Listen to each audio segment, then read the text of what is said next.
Bu yil PUBG musobaqasi aynan mana shu modelda o'tkazilishi ko'zda tutilyapti.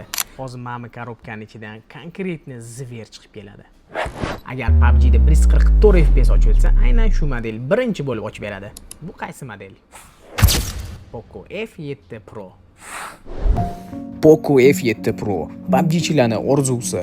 Gamer smartfonlar orasida avtoritet model. Antutu programmasida 2 millionga yaqin ball to'plagan juda ham kuchli smartfon. 6.7 dyumli 120 Hz amaliy displey, 2K formatida 3200 nit yorug'lik tarqatadi va ultra zvukovoy barmoq izi ekranda joylashtirilgan. 12 GB dan 16 GB gacha operativ xotira va 256 GB dan 512 GB gacha ichki xotiraga ega. Smartfon HyperOS'ning ikkinchi avlodi Android 15 da ishlaydi. Naqd 6000 mAh akkumulyator.